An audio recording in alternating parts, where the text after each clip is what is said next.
Les chaînes soient brisées. Je vois que l'espoir et la liberté sont en danger. Premier culte pour l'année 2026 et ça fait tellement plaisir de vous voir que vraiment le Seigneur vous bénisse tous durant cette nouvelle année. Est-ce qu'on peut se lever ensemble et on va vraiment remettre ce moment entre les mains de notre Dieu. Père éternel, nous te bénissons, Seigneur mon Dieu, parce que si nous sommes là ce matin, Seigneur, c'est parce que c'est toi qui nous as accompagnés dans ce lieu, Seigneur Jésus. Seigneur mon Dieu, c'est pour toi, Seigneur Jésus, que nous sommes là, Seigneur, pour te louer ensemble, Seigneur Jésus, pour te remercier, Seigneur mon Dieu, pour tout ce que tu es, Seigneur Jésus, pour tout ce que tu as fait déjà pour nous et pour ce que tu as prévu, Seigneur Jésus, pour nos vies, Seigneur mon Dieu, en cette nouvelle année, Seigneur Jésus. Seigneur mon Dieu, nous voulons t'exprimer, Seigneur mon Dieu, notre gratitude, Seigneur mon Dieu, te dire combien nous t'aimons, Seigneur mon Dieu. Et Seigneur Jésus, te demander, Seigneur, la force, Seigneur mon Dieu, pour que nous puissions persévérer jusqu'au bout, Seigneur mon Dieu, mon roi, en cette année, Seigneur Jésus. Merci, Seigneur mon Dieu, de prendre toute la place au milieu de nous, Seigneur mon Dieu, et de te réjouir, Seigneur mon Dieu, mon roi. Seigneur Jésus, merci, Seigneur mon Dieu, que la gloire te revienne, Père. Amen. On va prendre ce chant, tu sais que je t'aime, et vraiment que nous puissions exprimer à notre Dieu l'amour que nous avons pour lui, et combien nous désirons lui dire, combien nous désirons en cette nouvelle année d'être encore plus près de lui, de marcher avec lui, vraiment de lui donner notre cœur, notre vie encore plus qu'auparavant.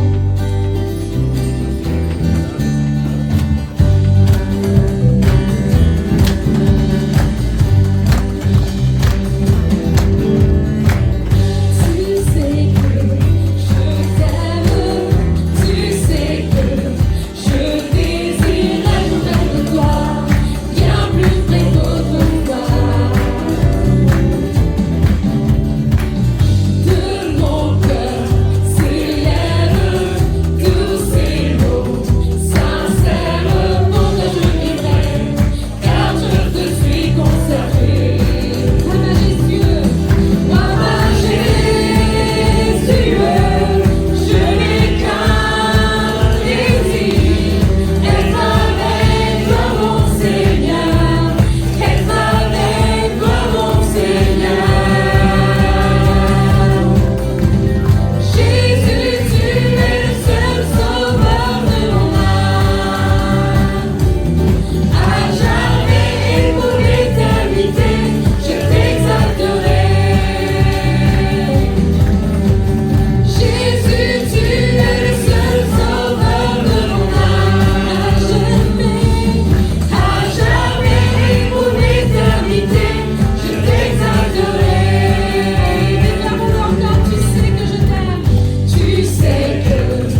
pouvons pousser des cris de joie.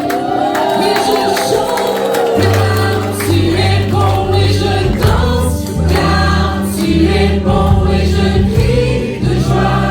Tu es bon pour moi.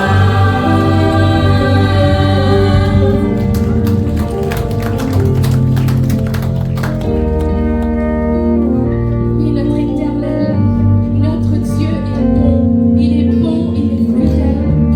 Il est celui qui nous porte, il est celui qui est à nos côtés, il est celui qui nous abandonnera jamais. Que ce matin tu puisses vraiment le déclarer avec foi, avec conviction, avec assurance qu'il ne t'abandonnera jamais, qu'il est bon, qu'il est l'Éternel, celui qui vient à ton secours, qui te porte dans ses bras d'amour.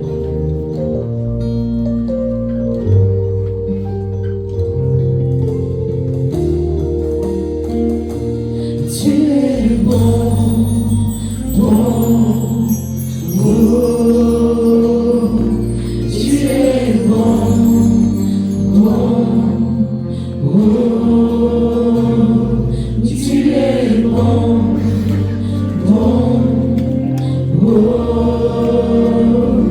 Tu es bon, bon, bon. Que le roi de mon cœur soit la montagne où je cours, la fontaine où je bois. Oh, il est mon chant. Que le roi de mon cœur soit l'ombre où je me cache, la rançon pour ma vie. Oh, il est mon chant. Et tu es bon, bon, bon. Tu es bon, bon, bon. Tu es bon, bon, oh. Tu es bon, bon,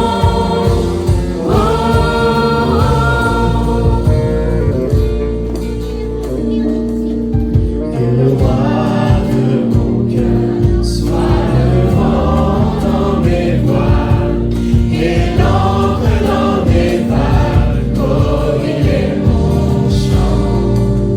Que le roi de mon cœur soit le feu dans mes veines, l'écho de mes jours. Oh, il est mon chant. Tu es bon, bon, oh. Tu es bon, bon, oh. Tu es bon, bon, oh. Tu es bon,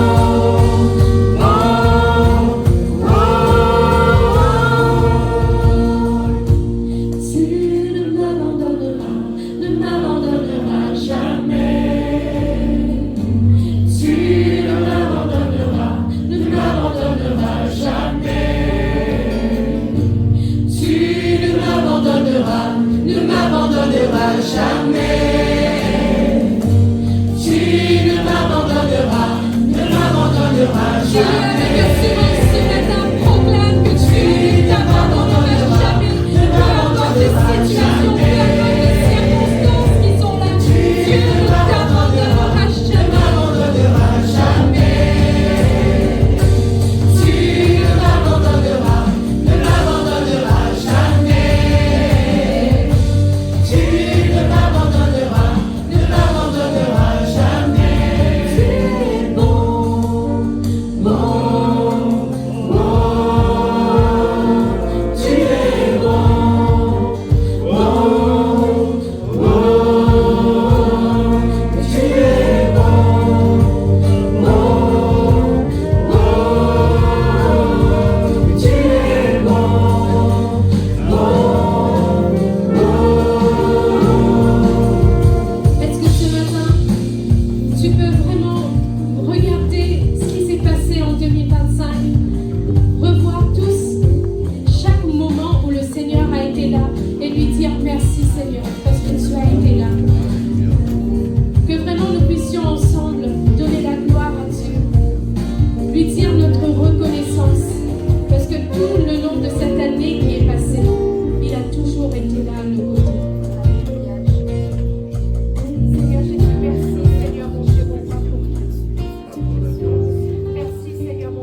c'est vrai que tu peux recevoir la victoire au nom de Jésus dans toutes les situations que tu vis, dans ce que tu traverses.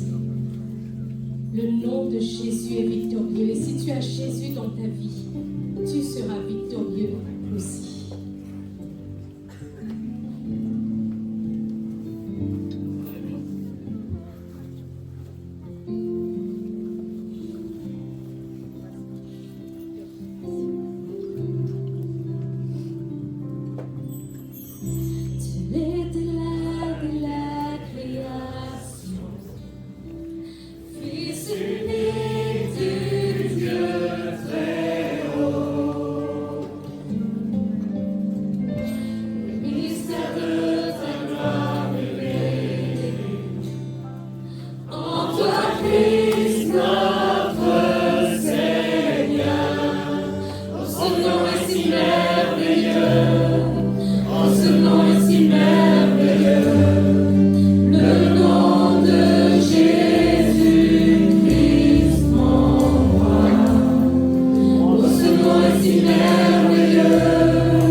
ce nom est victorieux, le nom de Jésus. Est-ce que nous pouvons acclamer le nom de Jésus?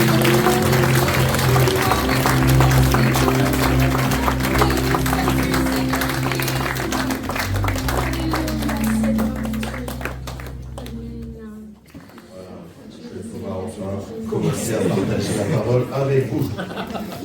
Ça brûle sur mon cœur, alors je prie. Seigneur, je te prie maintenant afin que ton esprit ouvre nos cœurs à ta parole, cette parole qui nourrit, cette parole qui nous fait grandir. Et nous voulons, Seigneur mon Dieu, la recevoir avec, Seigneur, joie, avec gratitude, mais avec, Seigneur, aussi, eh bien, ce désir de vouloir la voir, Seigneur, œuvrer, grandir dans notre vie, pour que nous soyons, Seigneur, vraiment appelés, ces témoins, ce sel et cette lumière de la terre, au nom de Jésus. Amen. Voilà. Je ne sais pas vous, mais lorsque on décrit notre foi en Dieu, en tant que chrétien, et pour se différencier des autres religions, on dit souvent que nous, chrétiens, ce n'est pas une religion, mais c'est une relation que nous avons. Effectivement. La question que je me suis posée, en fait, c'est comment on mesure la relation que nous avons avec Dieu. Comment fait-on pour voir qu'un chrétien a réellement une relation avec Dieu? Est-ce que, à votre avis, c'est le fait de venir tous les dimanches à l'église, d'avoir une Bible, de porter peut-être un pendentif en croix ou une casquette avec une croix dessus? Ceux qui connaissent la ref, c'est moi. Et est-ce que ces éléments-là nous montrent finalement que nous avons une relation avec Dieu? Moi, je ne pense pas.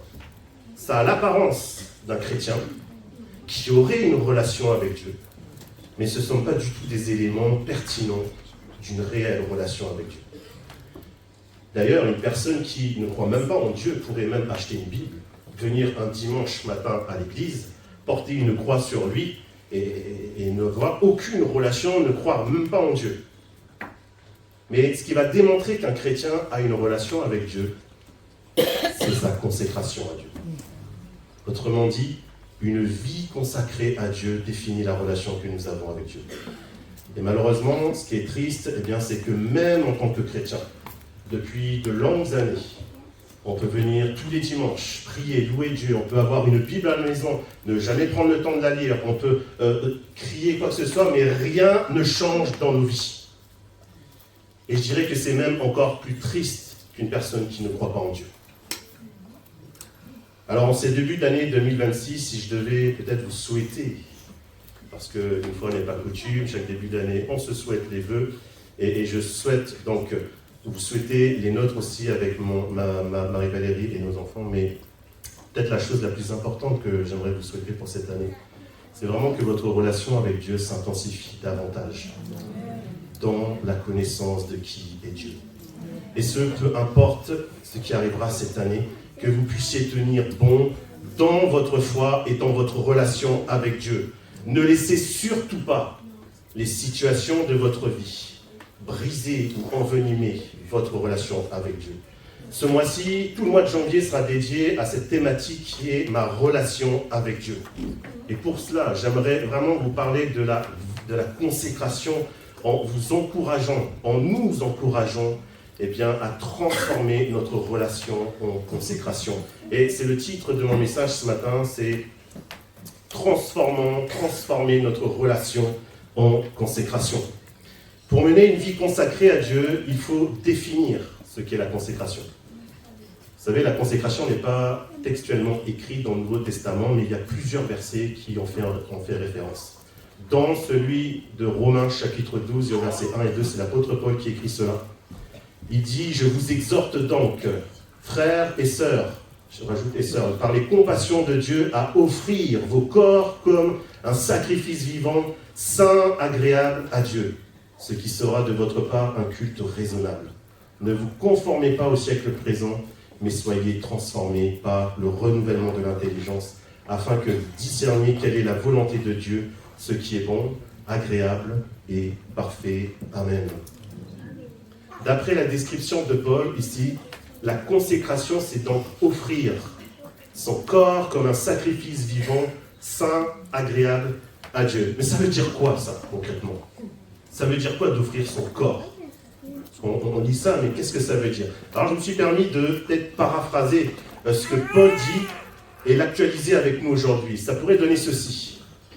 Frères et sœurs de Poitiers, Dieu a été bon pour nous en 2025 et il le sera encore en 2026.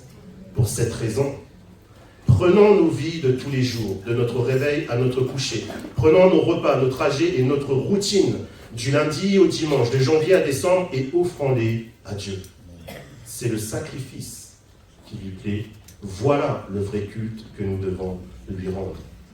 Dieu veut que nous lui offrions tout notre être et toute notre vie. Notre temps, nos ambitions, nos biens, nos oreilles, nos bouches, nos pieds, aussi bien que notre esprit, donc nos émotions et nos attitudes. Autrement dit, la consécration, c'est donc offrir notre vie entière à Dieu, revêtue de la nature de Christ. Mais avant toute chose, il semble bon peut-être de dire que c'est une question de choix. On a toujours le choix. C'est mon premier point, transformer notre relation en consécration, c'est d'abord un choix personnel. Vous savez que notre vie est faite de choix et de décisions. Et d'une certaine manière, le choix que nous faisons, la décision que nous allons prendre, va nous engager. Mais peut aussi nous amener à développer des relations et des connaissances. Je prends l'exemple de quelqu'un qui choisit d'aller travailler. Il postule pour travailler, il est pris, ok. Il a choisi, il a décidé d'aller travailler. Et en fait, il va arriver dans tout un package de l'entreprise. C'est-à-dire qu'il va travailler contre rémunération, il va connaître l'identité de l'entreprise, respecter le règlement intérieur, il va avoir certainement des relations avec ses collègues, et en fait, il y a toutes ces choses-là qui vont venir. Je pense aussi à notre mariage avec Marie-Valérie, c'est parti d'une décision commune. On n'a pas été forcés l'un ou l'autre, mais on a chacun pris notre décision, et on s'est mariés. Et dans le mariage, c'est la même chose, il y a un package, où on trouve les situations de vie, le projet immobilier, les enfants, les professions, etc. Et à cela s'ajoutent aussi les expériences de vie et évidemment nos caractères. Mais au fil des années, la relation que nous avons tissée avec Marie-Valérie n'a plus rien à voir avec ce qu'elle était au début de notre mariage.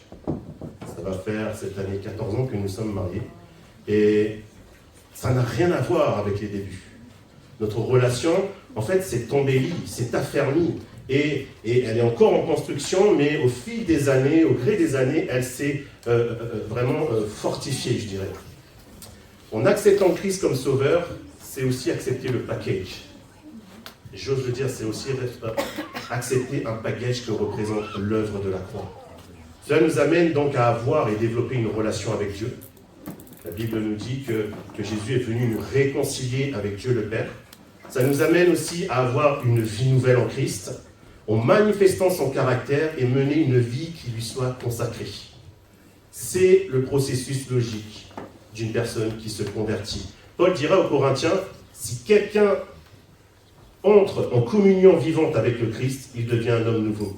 Il est recréé, l'ancien état est dépassé, ce qu'il était autrefois a disparu. La nouvelle création a déjà commencé, voici, tout est devenu nouveau.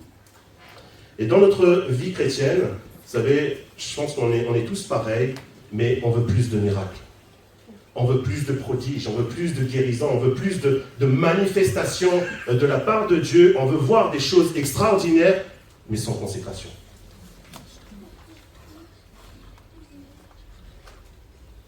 Pourtant, la consécration découle inévitablement de notre relation avec Dieu. Et sans une vie consacrée, eh bien, on ne peut pas être agréable à Dieu. Et ce qui se passe, en fait, aussi dans notre relation, c'est qu'on va venir la limiter. Seulement dans les choses qui nous font du bien avec Dieu, dans les choses que l'on aime dans la vie spirituelle. Et je pense que c'est une erreur, eh bien, c'est même une mauvaise conception de la vie spirituelle. Ça n'a rien à voir avec ce que Dieu attend de nous. Et quelque part, on rentre, j'ai noté comme ça, on rentre dans une sorte de confort spirituel égocentrique. Je m'explique. Dans la vie, on a tendance à prendre et à garder ce qui nous plaît. Et plutôt rejeter eh bien, ce qui nous déplaît. D'ailleurs, j'ai regardé juste le lendemain de Noël. Je ne sais pas si vous avez remarqué, si vous avez vu, mais il y a un phénomène qui se passe avec les cadeaux. Ils sont revendus. Alors, moi, ça m'interpelle. Parce que ceux qui ont fait le cadeau, peut-être qu'ils l'ont fait avec bienveillance, peut-être qu'ils l'ont fait avec amour, peut-être même qu'ils ont économisé pour leur offrir ce cadeau, peut-être que ça leur a coûté finalement d'offrir ce cadeau. Mais derrière, on voit que ces cadeaux, parce qu'ils ne me plaisent pas, parce qu'ils ne me conviennent pas, je préfère en tirer à profit, je les revends, et l'argent, oui, ça, je pourrais faire ce que je veux avec. Et à Noël, on a aussi ce message qu'on proclame, qu'on dit ouvertement, que le plus beau cadeau que l'on peut avoir à Noël, c'est Jésus.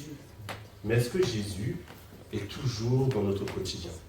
Est-ce que Jésus a réellement sa place? Ne sommes-nous pas un peu pareils avec Dieu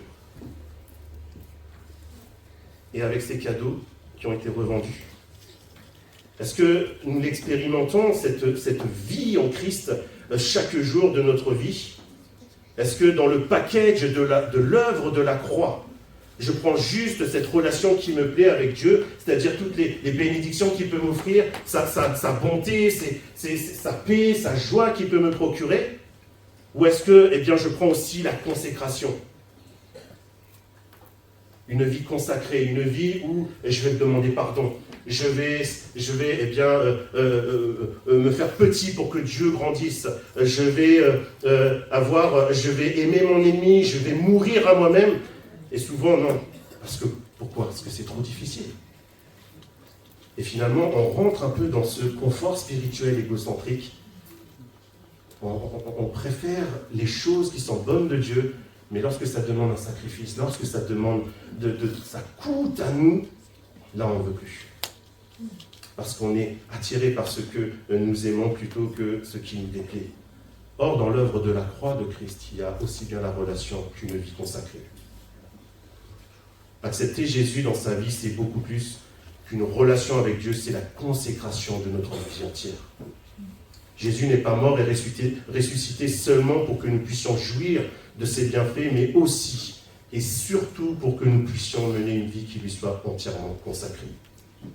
Et d'ailleurs, c'est aussi pour cela que Dieu a envoyé la personne du Saint-Esprit, afin de nous aider justement à mener une vie qui soit consacrée à Dieu. Mener une vie consacrée à Dieu, c'est un choix que nous devons accepter pour être agréable à Dieu. Et on ne peut pas dissocier la relation avec Dieu d'une vie consacrée dans l'œuvre de la croix. J'ai noté ceci, faisons le choix de transformer notre relation en consécration pour Dieu. C'est un choix qui est déterminant, mais tellement important dans notre marche chrétienne. Et Dieu attend que nous soyons des adorateurs en esprit et en vérité, mais que nous soyons aussi le sel et la lumière de la terre. Dans l'histoire des 10 lépreux que je racontais donc à la veillée du Nouvel An, l'attitude des 9 lépreux guéris, ingrats, vous savez, ils vont pas revenir pour remercier Jésus, il n'y en a qu'un seul qui va revenir. Mais en fait, l'attitude des 9 lépreux, qui ne reviennent pas remercier Dieu, nous montre qu'ils avaient une mauvaise perception de Dieu. Ils le voyaient comme un Dieu transactionnel. Ils considéraient Dieu que pour ce qu'il apporte de bon. Et pas besoin de revenir pour remercier Dieu. Alors que le Samaritain qui a été guéri, lui va revenir pour remercier Dieu. Et la Bible nous dit qu'il va même jusqu'à se prosterner devant Jésus. Il reconnaît publiquement devant Jésus, mais aussi devant des personnes, certainement même des compatriotes, que Jésus est auteur de sa guérison, mais aussi son roi. Et par cet acte, en fait, il considérait Dieu comme un Dieu relationnel. Non pas comme un Dieu transactionnel, mais un Dieu relationnel. Notre consécration découle de notre relation et de notre perception de Dieu. Est-ce que nous considérons Dieu comme un Dieu relationnel, ou alors est-ce que nous considérons Dieu comme un Dieu transactionnel? Si nous voulons vivre des miracles et des choses extraordinaires de la part de Dieu, nous devons mener une vie qui lui soit entièrement consacrée. Et pour cela, ça nécessite de tout abandonner. Et c'est là mon deuxième point. Transformer notre relation en consécration nécessite de tout abandonner. Paul dira au Romains chapitre 6 et au verset 6 et 7, nous savons que notre vieil homme a été crucifié. Ça, on le sait. a été crucifié avec lui afin que le corps du péché soit réduit à l'impuissance et qu'ainsi nous ne soyons plus esclaves du péché. En effet, celui qui est mort est libéré du péché. Il dira plus loin au verset 13, « Ne mettez plus vos membres au service du péché comme des instruments de l'injustice, mais au contraire, livrez vous-même à Dieu comme des morts revenus à la vie et mettez vos membres à son service comme des instruments de la justice. » Quelle est la nature qui dirige nos vies?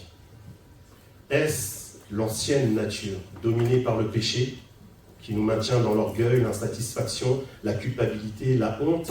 Ou alors est-ce que c'est cette nouvelle nature en Christ qui se développe par le Saint-Esprit? Vous savez, on chante le dimanche, et encore ce matin, nous l'avons proclamé, que Dieu est bon, qu'il ne nous abandonnera jamais. On a proclamé qu'on veut donner notre vie à Christ. Et quelque part, c'est facile.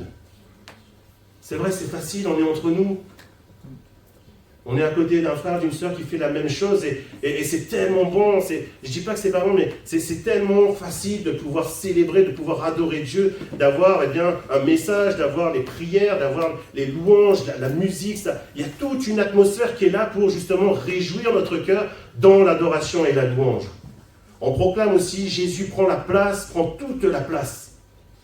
Mais lorsque nous sommes de retour à la maison, à notre quotidien, même après le culte, à la maison ou au travail ou encore dans la semaine, est-ce que Jésus prend toujours la place? Face à une collègue qui est désagréable, face peut-être à un patron qui nous cherche des noises, mais est-ce que Jésus prend vraiment la place? Ou bien est-ce notre vieille nature qui refait surface? Parce qu'on le sait tous, elle sait nager cette nature. Elle n'a pas été noyée quand nous nous sommes fait baptiser, mais elle sait nager. Et parfois elle revient dans une situation peut-être qui pourrait nous faire sortir de nos gonds. Est-ce que c'est la nature de Christ? Et par là, je pense aussi au fruit de l'esprit qui doit se développer en nous, qui va se manifester. Ou bien est-ce que c'est encore mon ancienne nature? Et semaine après semaine, culte après culte, rebelote, on enfile le dimanche matin notre nouvelle nature, transformée, régénérée par le Saint-Esprit. Et là, on vient pour adorer Dieu. Ça va, mon frère? Ouais, ça va. C'est tellement bon. Et à la sortie du culte, on enlève cette tenue et on remet notre ancienne nature. Pour mener une vie consacrée, il nous faut vivre avec cette nouvelle nature tous les jours de notre vie. Toute l'année 2026, je vous encourage à vivre cette réalité spirituelle dans notre vie, peu importe ce qui se passe. Nous devons prendre pleinement conscience de la relation de Dieu dans notre vie et combien de fois on n'agirait pas comme on le fait. Combien de fois même après on se dit « Oh, j'aurais pas dû réagir comme ça ». Mais pour vivre une vie consacrée à Dieu, une vie de disciple de Christ, tout comme Jésus est mort en abandonnant sa vie entre les mains de son Père, en tant que croyants, nous sommes appelés à mourir à nous-mêmes. Paul dira « Faites donc mourir en vous ce qui est terrestre, l'immoralité sexuelle, l'impureté, les passions, les mauvais désirs et la soif de posséder qui est une idolâtrie. » Jésus dira aussi que si quelqu'un veut être mon disciple, qu'il renonce à lui-même, qu'il se charge chaque jour de sa croix et qu'il me suive. Être un disciple de Christ, suivre Christ, implique aussi un renoncement à soi-même, mais implique aussi de souffrir pour la cause de Christ. Et la Bible nous dit que les temps viendront où nous vivrons aussi des temps de persécution. Et c'est là que nous reconnaîtrons les vrais disciples de Christ. Cette mort à soi-même est dans le sens de renoncer à vivre une vie selon la chair, une vie asservie par des passions, des convoitises, des mauvaises habitudes, et peu importe ce qui pourrait se mettre à travers de nos relations, tout ce qui pourrait finalement nous mettre, se mettre en travers de notre relation avec Dieu. Et on le sait que notre nature a été souillée par le péché. Et c'est pour cela qu'il est indispensable pour nous de passer par la mort à cette vieille nature afin de ressusciter en Christ par le Saint-Esprit. Et ça me fait penser à cette image. Ça renvoie à cette image de cette chenille. Vous savez, des fois on regarde la nature, elle nous enseigne des fois la nature. Et la chenille et le papillon, elle nous enseigne. En fait, cette chenille, pour qu'elle devienne un papillon, elle passe par un processus de transformation. Et quelque part par là, nous avons besoin, nous aussi, d'être transformés. Que nos cœurs soient transformés, soient changés. Cette chenille, elle se tortille dans tous les sens pour avancer sur sa petite feuille, ou sa branche. Et qui un jour va comme renoncer à cette vie de chenille pour s'enfermer dans une chrysalide ou un cocon pendant quelques temps. C'est comme si elle mourait à cette ancienne vie, cette ancienne nature. Et vient le moment où elle est complètement métamorphosée en un beau papillon qui n'ira plus jamais se tortiller sur les feuilles poussiéreuses, mais va changer d'univers pour aller vers les fleurs. De la même manière, la mort à nous-mêmes et notre nouvelle naissance en Christ va nous amener à changer d'univers pour aller dans l'univers de Dieu. Et c'est ainsi que nous pourrons, comme Jésus dira à Dieu, que ta volonté soit faite. Non pas la mienne, mais que ta volonté soit faite. Que, Père, que ça soit la tienne qui soit faite.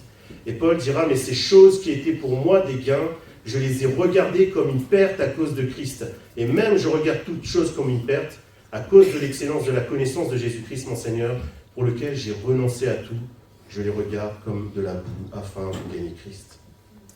C'est fort ce que Paul dit là. Paul a pu affirmer cela parce qu'il avait abandonné sa vie à Dieu. Il avait appris à le connaître, et il savait l'importance que représentait pour lui la relation avec Dieu, et il n'a pas hésité à lui consacrer sa vie entièrement, en s'abandonnant complètement. Il y a une expression, peut-être que vous la connaissez, qui dit « chasser le naturel et il reviendra au galop ». Et cela signifie que nous revenons toujours à notre caractère ou nos premières tendances. Mais Dieu seul est capable d'opérer une transformation dans notre cœur, à condition bien sûr que nous lui laissons toute la place d'opérer, même quand ça peut être difficile. Par exemple, de faire le premier pas pour demander pardon. Mais Dieu ne nous laisse pas sur le carreau, au contraire.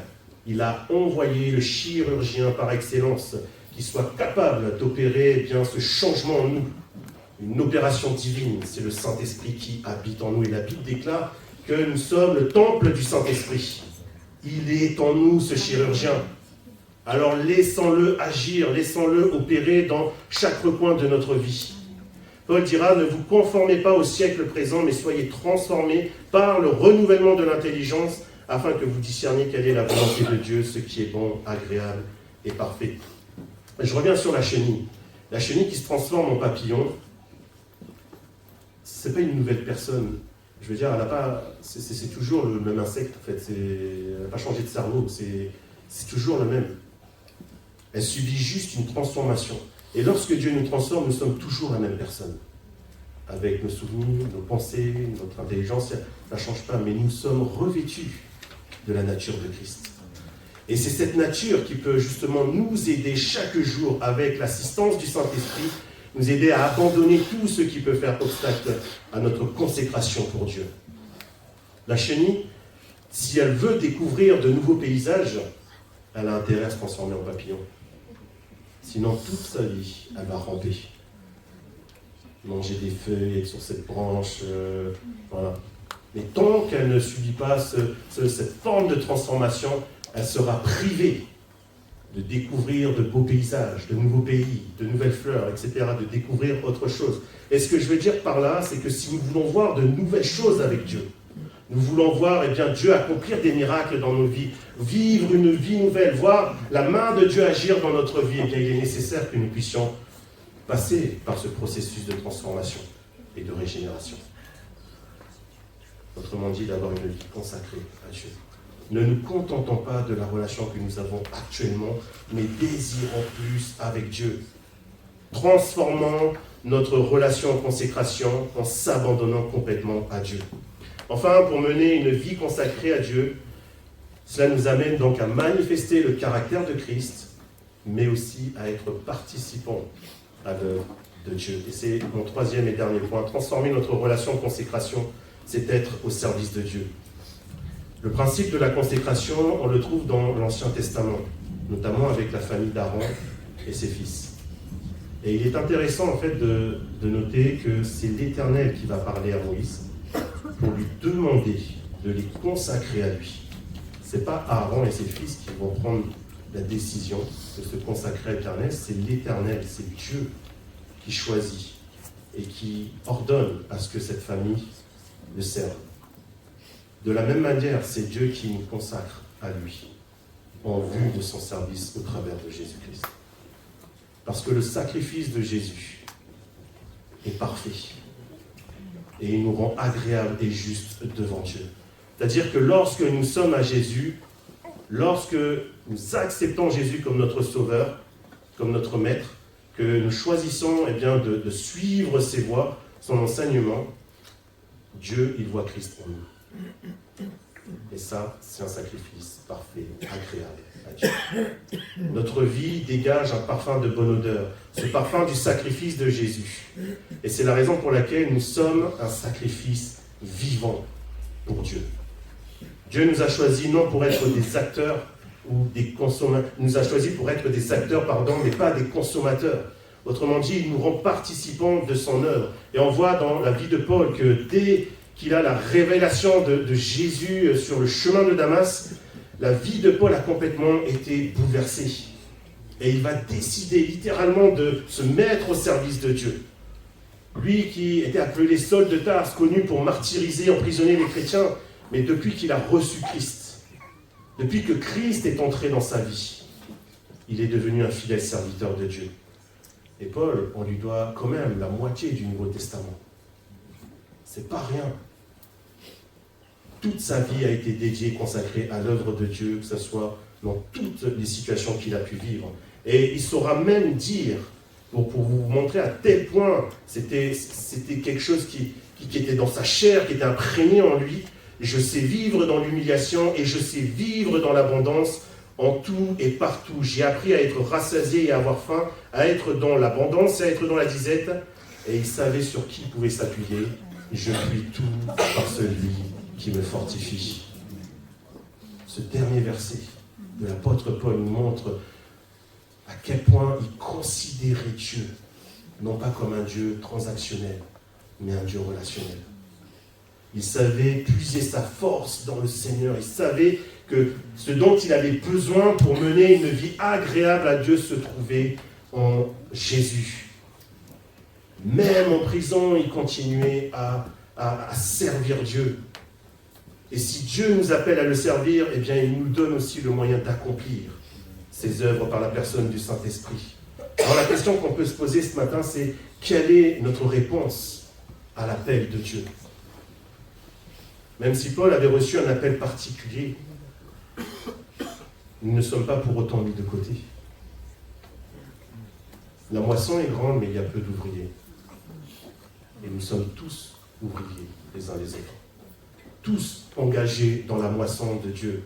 Sommes-nous prêts à retrousser nos manches et œuvrer pour Dieu ? Mener une vie consacrée à Dieu, c'est-à-dire au service de Dieu, c'est participer à son œuvre, à la proclamation de la bonne nouvelle en manifestant les dons que Dieu a donnés à chacun d'entre nous. Et Jean chapitre 12, verset 26, il nous dira, si quelqu'un me sert, qu'il me suive, et là où je suis, là aussi sera mon serviteur. Si quelqu'un me sert, le Père l'honorera. Il n'y a pas besoin de servir Dieu sur l'estrade, de devenir pasteur, ou je ne sais... autre titre pour servir Dieu. Peu importe l'endroit où nous sommes, où nous nous trouvons, nous avons la possibilité d'être un serviteur ou une servante de Dieu. Dans nos familles, dans nos couples, dans notre travail, dans la maison, au travail, à chaque moment de notre vie, il y a une occasion pour nous de servir Dieu en manifestant sa bonté et son amour. Servir Dieu peut se traduire par une aide ponctuelle, par peut-être un temps de prière avec un frère ou une sœur, un temps d'échange, un temps d'écoute, peut-être avec quelqu'un, s'investir dans un service à l'église, partager son témoignage à des amis. En fait, il y a de mille façons pour servir Dieu. Ce qui compte, c'est de le faire de tout son cœur. Et Jésus dira, c'est ainsi que le Fils de l'homme est venu, non pour être servi, mais pour servir et donner sa vie comme la rançon de plusieurs. Autrement dit, servir Dieu, c'est d'abord être un serviteur. Un serviteur des autres. Et Jésus en est l'exemple parfait, par excellence. Il était pleinement homme, 100% homme lorsqu'il était sur terre. Et toute sa vie, tout le déroulement de sa vie nous montre à quel point eh bien, il était au service des autres. Il guérissait les malades, il nourrissait des personnes qui manquaient de faim. Il a accompli des tas de choses. Même lorsqu'il avait 12 ans, il était au temple. Et il dira, je dois m'occuper des affaires de mon père. Toute sa vie était consacrée. Hébreux chapitre 9, au verset 13 et 14, nous est dit que « Car si le sang des taureaux et des boucs et la cendre d'une vache répandue sur ceux qui sont souillés sanctifie et procure la pureté de la chair, combien plus le sang de Christ, qui, par un esprit éternel, s'est offert lui-même sans tache à Dieu, purifiera-t-il votre conscience des œuvres mortes, afin que vous serviez le Dieu vivant. Amen. » Lors de la cérémonie de consécration d'Aaron et de ses fils, Moïse avait sacrifié un bélier, et ensuite il est dit qu'il a pris du sang de ce sacrifice et il l'a mis en bas de l'oreille droite, sur le pouce de leur main droite et sur le pouce de leur pied droit. On trouve ça dans Lévitique au chapitre 8, versets 23 et 24.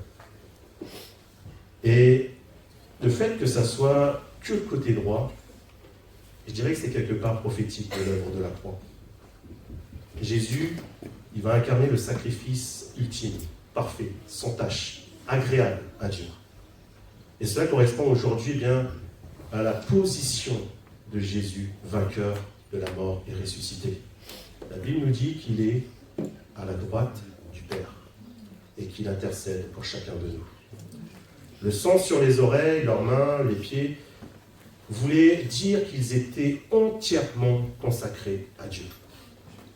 De la même manière, nos oreilles doivent rester à l'écoute de Dieu et de ce qui vient de lui. Nos mains doivent servir Dieu dans tout ce que nous faisons. Dieu doit être glorifié. Et notre marche, nos pieds, doivent nous conduire sur le chemin de la vie.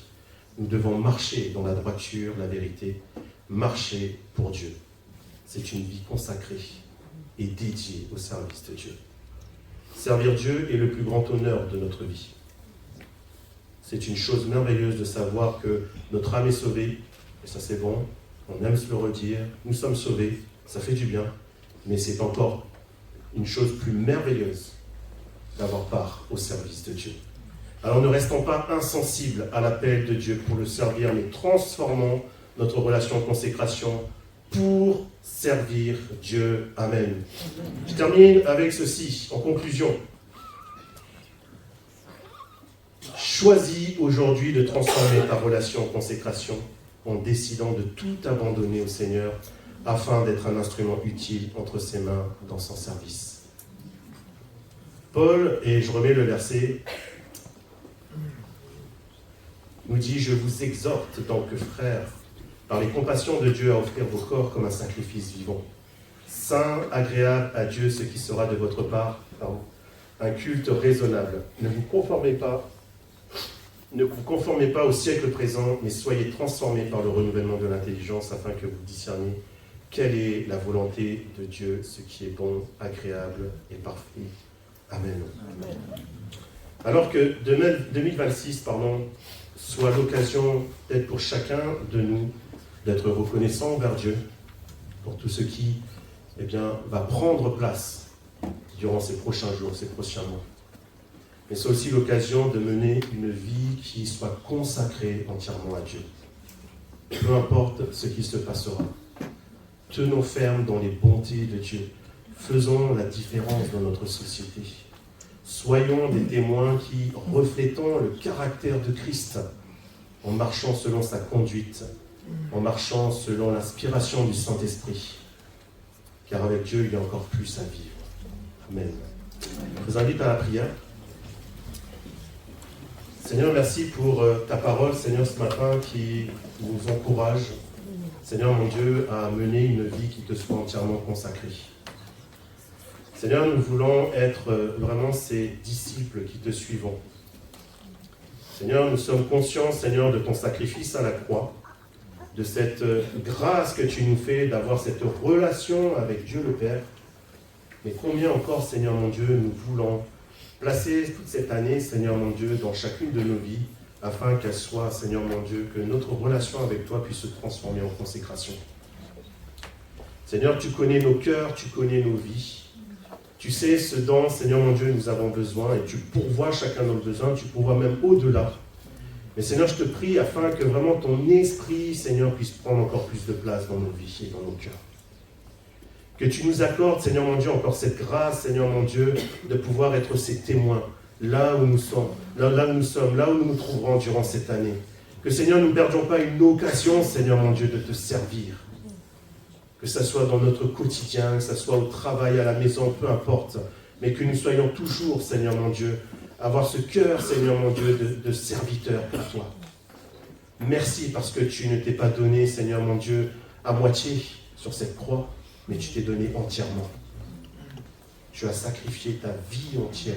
Ton sang a coulé, ton corps a été crucifié sur cette croix, mais encore plus, Seigneur, tu as vaincu la mort. Et aujourd'hui, nous sommes revêtus, Seigneur, de ce sacrifice, Seigneur, qui nous rend agréable devant Dieu. Et nous voulons, Seigneur, le porter afin de témoigner, Seigneur mon Dieu, de ta grâce et de ton amour dans les milieux où nous vivons, Seigneur. Alors, sois béni, sois glorifié, au nom de Jésus. Amen. Amen. On reste dans cet esprit de prière. Et j'aimerais juste faire un appel ce matin. Parce qu'il y a quelque chose aussi, c'est que peut-être que nous avons perdu notre consécration.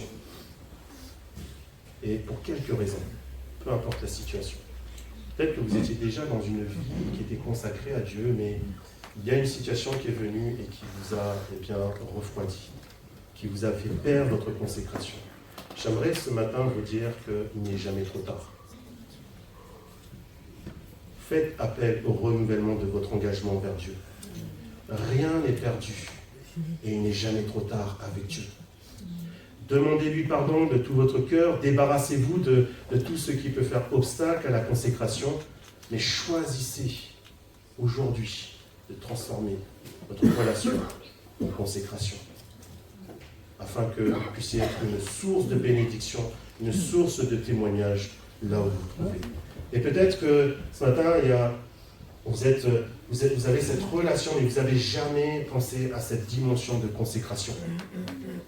Peut-être que vous étiez parmi ces personnes qui se satisfaient de cette relation avec Dieu en venant les dimanches, en partageant des temps conviviaux, des temps fraternels ensemble autour de la parole, mais que vous n'avez même pas pensé à cette dimension de la consécration. J'aimerais vous dire que c'est important. Ça fait partie de votre vie spirituelle, de votre marche spirituelle. Et j'aimerais simplement faire un appel, et si par rapport à ces deux choses que j'ai annoncées, cela vous interpelle et que vous avez besoin qu'on prie pour vous, n'hésitez pas à lever votre main et je prierai pour vous.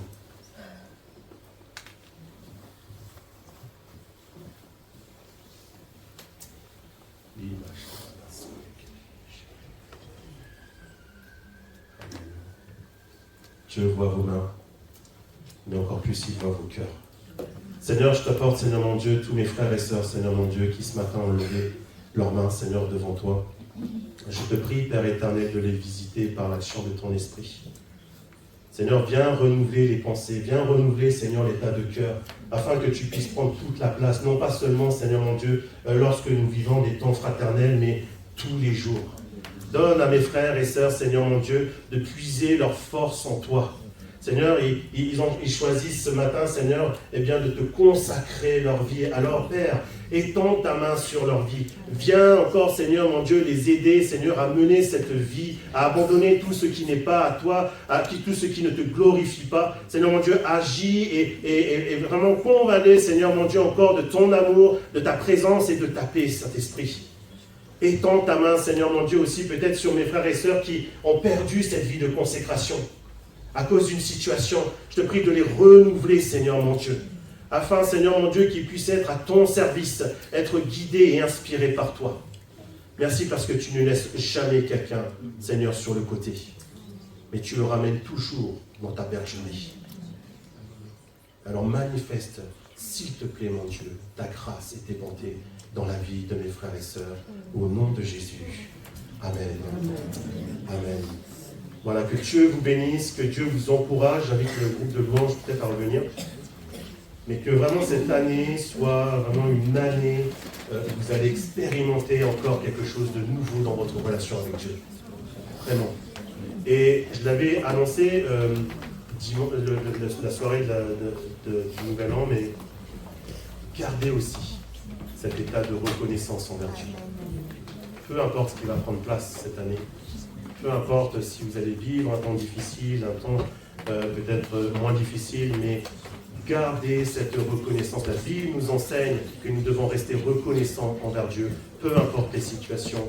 Et encore plus, je prie afin que chacun d'entre vous, vous puissiez bien développer une relation et encore plus transformer votre relation en Dieu en consécration. Amen. Voilà, soyez bénis et encouragés.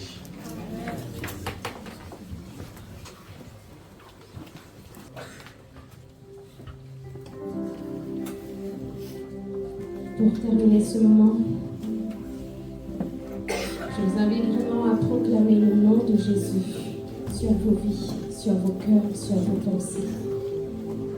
Et à prendre vraiment, oui, cet engagement, cette décision de déclarer le nom de Jésus là où vous êtes, dans nos rues, dans les moments difficiles, dans nos familles.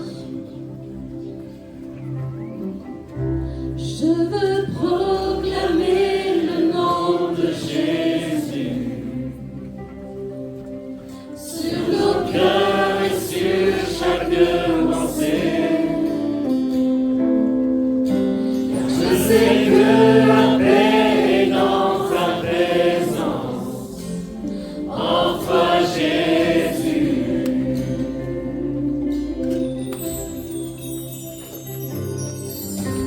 Je veux proclamer le nom de Jésus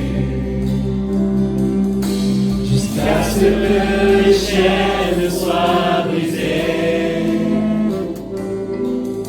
Je crois que l'espoir et la liberté sont en Jésus.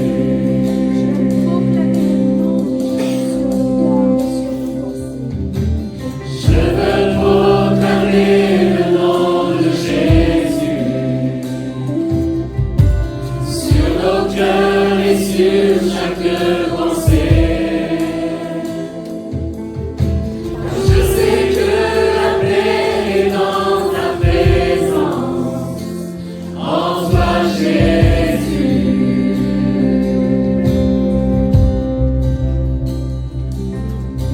Je veux proclamer le nom de Jésus Jusqu'à ce que nos chaînes soient brisées. Je crois que l'espoir et la liberté sont en Jésus.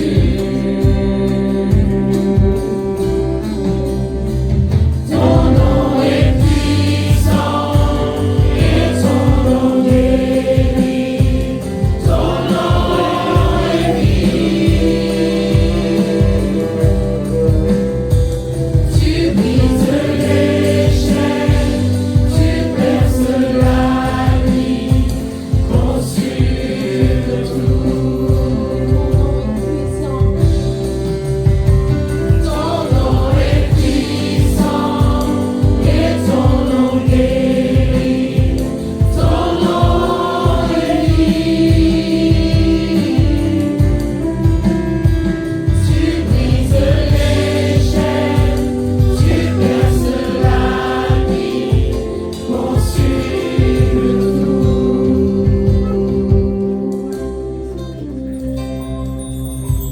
Je veux proclamer le nom de Jésus sur nos peurs et sur notre anxiété, sur les cœurs affligés par la dépression. Prie au Jésus. Je veux proclamer le nom de Jésus sur nos cœurs, proclame le nom de Jésus ce matin. Je veux proclamer le nom de Jésus sur nos cœurs et sur notre anxiété.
sur tous nos ennemis.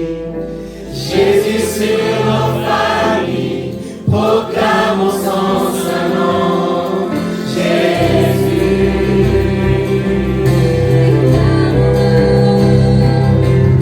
Déclarons-le sur les monts. Jésus dans nos rues. Jésus dans les ténèbres et sur tous nos ennemis. Jésus sur nos familles, proclamons son saint nom. Jésus. Ton nom est puissant et ton nom guérit. Ton nom est vie. Tu brises les chaînes, tu perces la vie, consumes tout. Déclarons encore que le nom de Jésus est puissant. Ton nom est Puissant et ton nom guérit. Ton nom est vie. Il brise les chaînes, il perce la nuit, Tu consume brises tout. les chaînes, tu perces la nuit, consumes tout. Déclarons-le. Déclarons-le sur les monts. Jésus dans nos rues. Jésus dans les ténèbres et sur tous nos ennemis. Jésus sur nos familles, proclamons son saint nom.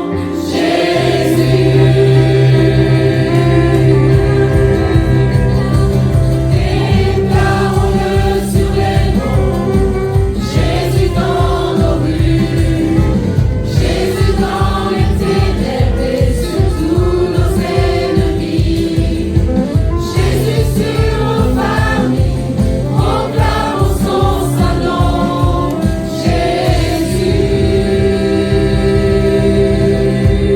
Alléluia. Amen. Seigneur mon Dieu, oui, nous voulons proclamer ton saint nom, Seigneur mon Dieu. Nous voulons proclamer ton saint nom en cette année 2026 sur notre Église, Seigneur mon Dieu. Que notre Église, Seigneur mon Dieu, soit consacrée, Seigneur mon Dieu, à toi, Seigneur Jésus. Que nos familles, Seigneur mon Dieu, que nos vies, Seigneur mon Dieu, mon roi, soient consacrées à toi, Seigneur mon Dieu, mon roi. Donne-nous, oui, chaque jour, de prendre cette décision, Seigneur mon Dieu, mon roi, de marcher avec toi, de faire ta volonté, Seigneur, et non pas la nôtre, Seigneur mon Dieu. Donne-nous, Seigneur mon Dieu, oui, de diminuer, Seigneur, afin que toi, tu puisses grandir, Seigneur mon Dieu, dans nos vies, dans nos familles, dans notre Église, Seigneur mon Dieu, mon roi. Seigneur Jésus, que tu sois le maître, Seigneur mon Dieu, mon roi, en tout temps, Seigneur Jésus. Et que, Seigneur mon Dieu, nous puissions demeurer en toi, Seigneur Jésus. Et que tu demeures en nous, Seigneur mon Dieu, mon roi. Seigneur, tu es notre seul abri, notre seul refuge, Seigneur mon Dieu, mon roi. Alors donne-nous, Seigneur mon Dieu, vraiment, Seigneur Jésus, de prendre, Seigneur mon Dieu, cette décision chaque jour, Seigneur mon Dieu, mon roi, de rester, Seigneur, à tes pieds, Seigneur, d'être tes serviteurs, Seigneur mon Dieu, mon roi, qui te loue, qui te bénit, Seigneur mon Dieu, mon roi, qui t'honore en esprit, en vérité, Père. Au nom de Jésus,